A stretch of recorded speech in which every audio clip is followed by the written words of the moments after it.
各位弟兄姐妹，大家早安，大家平安。我们来进入撒母耳记第41天的共读。今天要请雅琴组长来带领我们大家做开始的祷告。我们一起来祷告。亲爱的上主，感谢赞美你，这里有你的同在，有你话语的恩高之任。每晨透过圣经共读、牧师的讲解，更加明白你话语的真意，领受你灵粮的启示教导，你的恩惠慈爱，使我们也能以恩慈待人，活出你喜悦的样式，行在正路上。感谢你，祷告奉主耶稣的名，阿们。阿们，谢谢。我们昨天从撒母耳记下的第8章来看见大卫的王国，以色列国家统一之后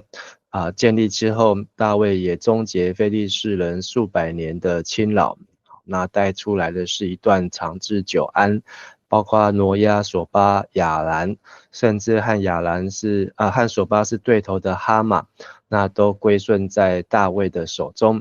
大卫也透过祈祷，他在北边征战，但是南边的以东在放火，那他也来征服了以东的岩谷，不论是杀了18000人或是12000人，上主的同在都使大卫以色列战而不胜。那大卫他先攘外，也安内。8章15节说，大卫秉公行义，以上主的公义来齐家治国平天下。那今天我们要继续来看第9章，就是大卫与扫罗的后代。那我们要请雅琴组长来带我们来读第9章的第1节到第4节。第一节，有一天大卫问扫罗家族还有活着的人没有？如果有的话，我要以约拿单的缘故善待他。扫罗家有一个仆人叫洗巴，有人叫他去见大卫，王问他：“你是洗巴吗？”洗巴回答：“是，请使唤。”王又问扫罗家里还有活着的人没有？我要照我向上帝喜乐，用慈爱待他。洗巴说：“还有约拿单的一个儿子，他两腿残废。”王问他在哪里？洗巴说：“在罗底巴亚米利的儿子马吉的家里。”好，那大卫他在迎接完约柜，然后也征服了耶布斯人的耶路撒冷，那设都在耶路撒冷，同时也将国家四周围的这些敌人仇敌都安定之后，那他想到的，这也是大卫主动想到的，就是扫罗的家族还有没有活着的人，因为大卫在撒母耳记上的20章的14节、15节，曾经和约拿单许愿，也就是大卫被扫罗逼迫，那逃到旷野，逃到拉玛的时候呢，也曾经跟约拿单来立约那在这立约当中有2次的发誓，就是要恩待彼此的后代。那所以不仅是恩待彼此，还要恩待彼此的后代。那所以大卫就找到了扫罗家的一个仆人叫洗巴。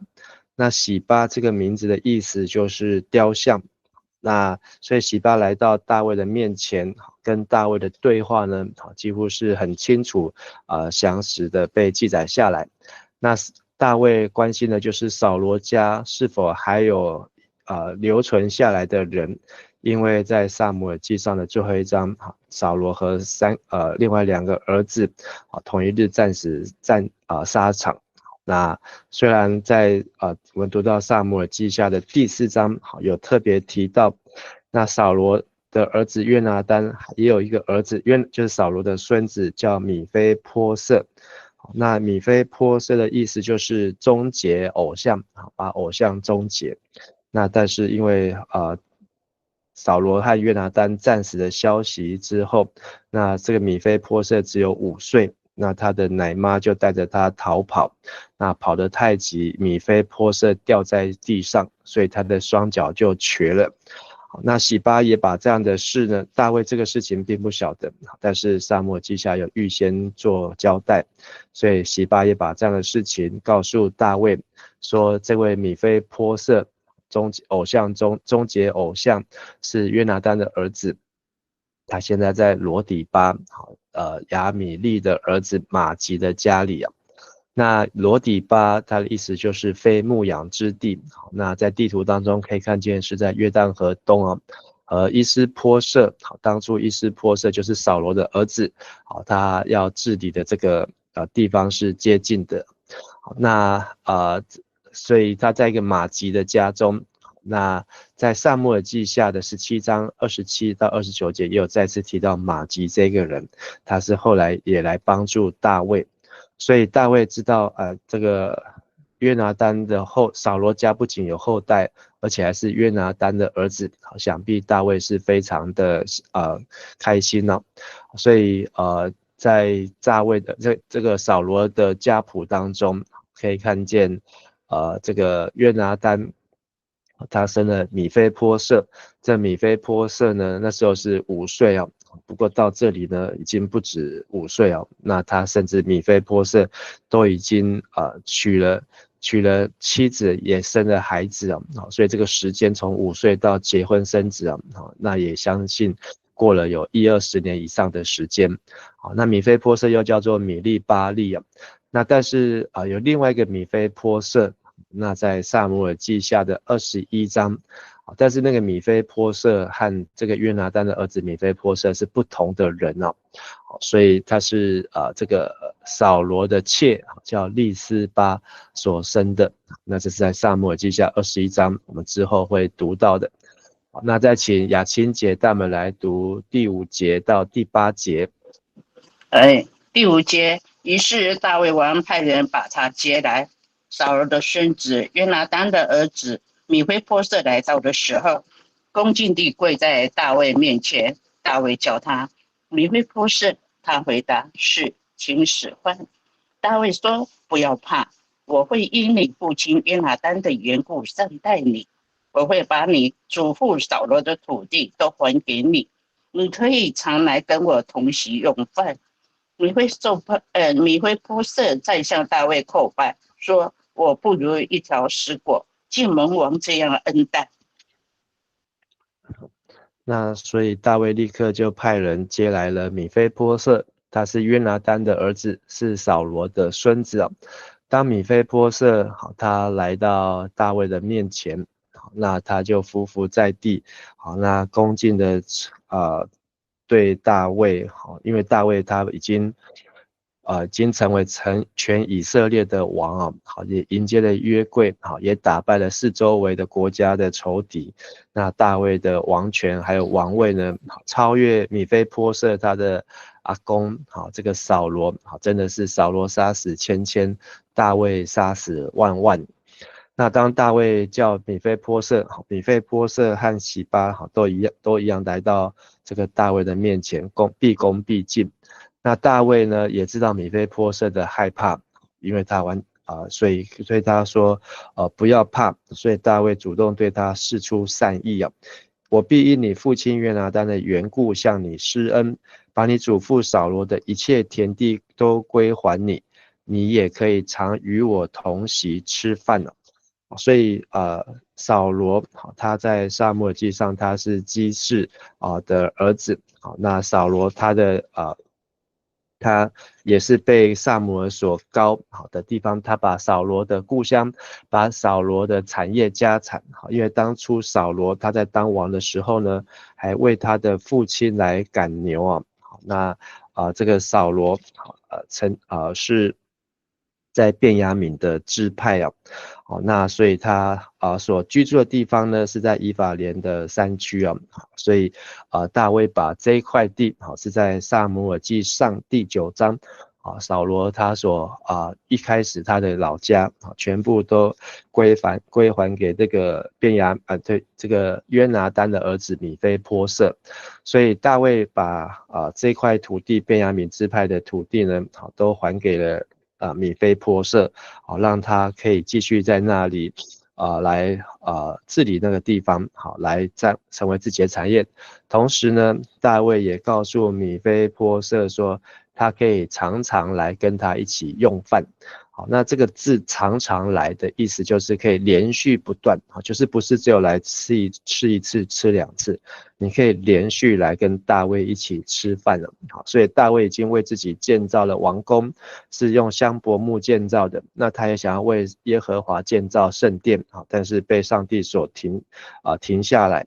但是因为便雅悯的支派的土地呢，跟这个耶路撒冷其实并不远哦，所以这个大卫也欢迎米非波设可以常常来，所以米非波设向大卫叩拜，说了一句话说：你的仆人算什么？不过如死狗，竟蒙你这样眷顾哦。这句话曾经是大卫对扫罗自称之词啊，在撒母耳记上的24章，还有撒母耳记上的26章。这2次呢，都是大卫有机会杀扫罗的时候，但是大卫不敢伤害上主的受膏者，甚至他在扫罗的面前称自己不过像一条死狗，或是流浪狗一样。好，没有想到呢，这句话居然变成扫罗的孙子约拿单的儿子对大卫所说的话，所以在这里讲出来呢，更加的讽刺啊。那我们再请雅琴姐带我们来读第9节到11节。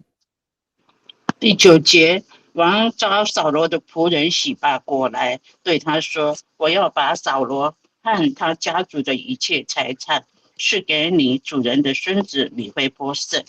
你和你的儿子们奴仆都要为你主人扫罗的家族耕种田地，把收成拿来供他们使用。而米非波设本人要做我餐桌上的常客。洗巴有15个儿子，20个奴仆。洗巴回答：我会遵照陛下的命令一一举办。于是米非波设经常跟王同席用饭，像是王的一个儿子。大卫把土地要归还给米非波设扫罗的后代约拿单的儿子，好，那同时又再一次传唤了洗巴，所以洗巴在这一章呢出现变成另外一个重要的人物哦。但是我们看大卫跟跟这个洗巴之间的对话呢，会让我们有一些意外，就是虽然大卫要把米非波设把扫罗的土地归还给米非波设，但是他也要这个洗巴仆人扫罗的仆人呢，来继续侍奉这个扫罗的后代，所以在这里大卫呢连续3次对洗巴说，我要把家产赐给你主人的儿子，就是米非波设，然后你就是洗巴的儿子，洗巴家里的仆人要为你主人的儿子来种田，所收成的都要给米非波设来共用，然后你主人的儿子米非波设要常常和大卫一起吃饭。所以这里大卫给洗巴3件事情，那3件事情呢都称米非波设叫做你主人的儿子，所以在大卫的心中，他并没有把洗巴当作是自己的仆人，好，那他还是认为这就是扫罗的仆人，这是属于扫罗的产业，好，这是属于扫罗的，好，应该属于扫罗的，所以在大卫的心中呢，并没有要占为己有，虽然他已经成为一国之君，全以色列的王哦，但是让我们很意外的就是洗巴有15个儿子，20个仆人。好，那这件事情一个仆人他有这么多的儿子那代表洗巴他是在这段期间是有发生了什么事情那他怎么会有这么多的儿子，甚至连仆人还有仆人，好，所以表示呢洗巴呢他是不是这个发了横财，这个洗巴呢他是不是赚了大钱，洗巴呢是不是把他主人的东西占为己有，或是怎么样，不然他怎么会有这么多的儿子，那还有这么多的仆人，所以这有一点让我们会觉得，洗巴到底是一个忠仆呢，还是他是一个不忠心的仆人，所以以至于大卫要来惩罚他，要来管教他呢？好，那我们等一下继续再往后看呢。好，但洗巴的回答是说，我会遵照陛下。所以虽然大卫口口声声说，洗巴是扫罗的仆人，扫罗是洗巴的主人，但是呢，洗巴他也很敏感，好，他政治正确，他对大卫称，我主我王所吩咐仆人的，仆人都必遵行了。好，所以洗巴他也借此来表示对大卫的效忠啊，好，所以大卫的效忠。所以米非波设，好，他现在呢有了田地，那他还有了仆人，好，就是他爷爷的仆人，那他的仆人的仆人，好，都全家呢总共有36个人，好，来侍奉这个米非波设，好，那就是洗巴加洗巴的15个儿子，加上洗巴20个仆人，好，那大大小小呢有30几个人，好，在侍奉米非波设啊，所以这个日子一定是过得很舒适哦。那米非波设呢，也如大卫所说的，经常跟大卫王同席吃饭。好，那这里有一个形容说，米非波设如同王的儿子一样，像是王的儿子。所以大卫对待他呢，真的是实现了对约拿单的应许，你的就是我的，我的就是你的。好，所以我们在看历代志，大卫在希伯伦做王的时候，历代志跟这个撒母耳记都有提到，大卫那时候生了6个儿子。那在耶路撒冷做王的时候，后来拔示巴为大卫生了4个儿子。那在耶路撒冷有其他的妻妾呢，生的儿子呢还有8个，所以6加4加8，现在已经有18个。那历代志下11章还有提到一位耶利摩，也是大卫的儿子，那就19个。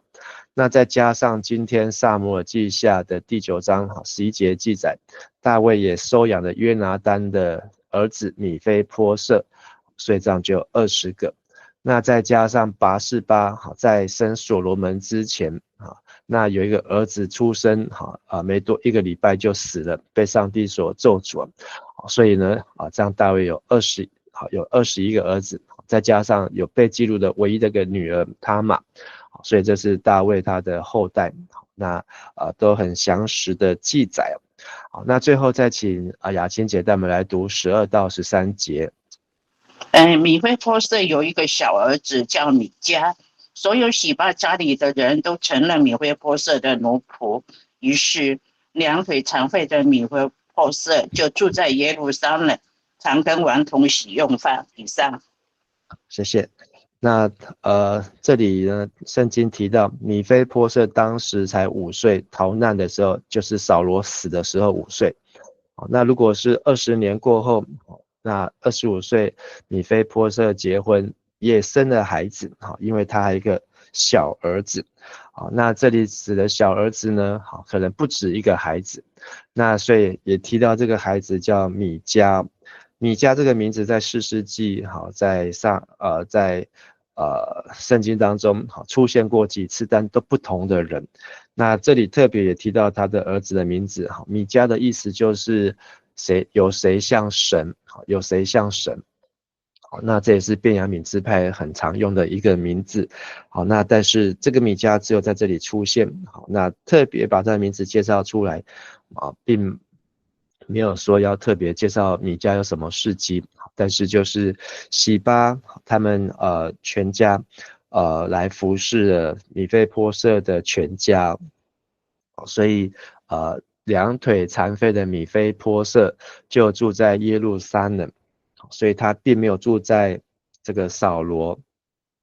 的这个便雅悯的支派的家中反而是住在王宫中。那经常跟大卫一起吃饭。那他有提到他的2腿都是残废，都是瘸的。那米迦在这里记载呢，让我们看到他的名字也出现在历代志上的第8章。历代志上的第8章是讲到便雅悯支派的族谱。那这段族谱记载的非常的详细。那这个族谱呢，可以让我们看见扫罗的家族的上面2代，然后再还有扫罗的下面有13代。那所以扫罗往上跟往下呢，前前后后总共有16代。好，那这16代呢，那米迦在这里呢，就表示说从扫罗好到约拿单，好到米非波设，再到米迦，好，那再往下算下去，还有10几代呢，这些甚至到后代，好，都是继续都成为便雅悯支派当中大能的勇士。历代志第8章有提，历代志上第8章有提到，这些扫罗后代里面有很多是大能的勇士，是弓箭手，那他们还有很多的子孙，那他们都是便雅悯人。所以让我们看见洗巴到底有没有好好照大卫的吩咐呢，好好的来侍奉这个约拿单的后代。那从这个历代志上的族谱来看，那洗巴的确是有完成，所以才能够让这个约拿单的后代，也就是扫罗的后代呢，在历代志上能够有很清楚完整的记载。所以洗巴他可能被怀疑他是不是一个奸臣，他是不是一个又恶又懒的仆人。好，但其实呢，在这段经文的还原当中，我们也可以看到扫罗一开始找到了洗巴，好，然后呢问洗巴，扫罗家还有没有人？如果有，我要照上帝的慈爱来恩待他。好，那有人认为洗巴在这里呢，好，以为是要来跟大卫领赏，好，其实没有，其实大卫一开始就已经说他是要来恩待扫罗的后代。好，那洗巴也相信是乐见其成，好，那就是把他主人的后代，好，米非波设的下落告诉了大卫。好，那他也还能够继续来服侍扫罗的后代好，这也是一个美事一件所以今天的这段经文让我们看见大卫他曾经是上主跟他立约，好，就是大卫之约，要让大卫的后代世世代代好永续在这个以色列的宝座上，好，那一直到耶稣基督。但是呢，在大卫跟上主立约被抬高被高举的时候呢，大卫主动想起了约拿单，主动想起他跟约拿单的约定，也来寻找约拿单的扫罗的后代。果然让他寻找到一位这个米非波设，好，所以他并没有忘约，好，他并没有遗忘。那也让我们看见风水会轮流转，好，曾经是大卫谦卑在扫罗的面前2次说自己不过是一条死狗，好，现在反而是扫罗没有想过他自己的后代孙子，好，居然会瘸腿残废，还服跪在大卫的面前，说自己像是一条死狗。好，但是2个人的态度呢，扫罗王的态度跟大卫王的态度呢，是非常的不一样。好，那大卫也恩待扫罗的后代，好，让他能够得到这些产业，把应该属于他的，通通都还在他的身上。那约拿单的儿子米非波设被大卫收养，好，所以也从这样子，好，为什么到了以色列王国分裂之后，便雅悯支派和犹大支派，还有一些西缅支派成为南国，成为南国犹大。好，那这个大卫这一个决定点也很重要，所以后来犹大支派跟便雅悯支派可以说是这样子而融合在一起。好，那也透过大卫他的仁慈，所以让本来扫罗家和大卫家是势不两立，好，然后2个常常暗中在较劲，好，甚至想要彼此的干掉杀掉对方，好，就是扫罗的元帅和大卫的元帅。但是我们看到后面的列王记，好，那便雅悯支派和犹大支派，好，已经是站在一起，好，成为同一阵线。那这位仆人洗巴，好，那如果我们把圣经的前后来看，他应该是一位忠心的仆人，那他也被大卫来指派继续来侍奉扫罗的后代。那他的名字呢，在这里被记载，好，那他的对话呢也被记载，好，那这在圣经当中都是一个非常难能可贵，好，那他也因此而留名了。虽然他的名字叫做一个雕像，但是呢，他的侍奉呢，在大卫的时代当中也被表扬，也被记载。今天分享到这边，我们一起来祷告。亲爱的主，我们向你献上感谢，让我们看见一个忠心的仆人他知道要怎么样来做自己本分应当做的事情，他也能够来交办主人所交办的事情他并不把主人的产业占为己有，而是一个忠心良善的管家。耶稣也提醒我们要成为那忠心良善的管家，不要成为那又饿又懒的仆人。管家所做的就是要能够为主人来服侍，能够多结果子，能够使用上帝所给我们的资源才干，使那2000的再赚2000，5000的再赚5000就算是只有1000的也要再赚1000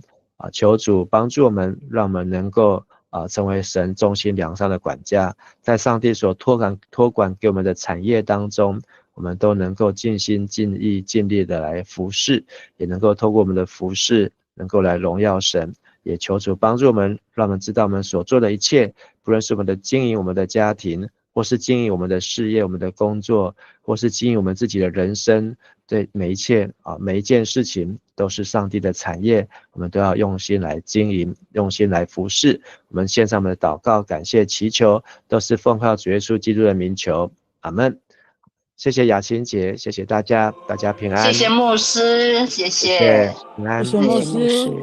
谢谢平安，牧师，平安，谢谢牧师，谢谢，谢谢牧师，谢谢。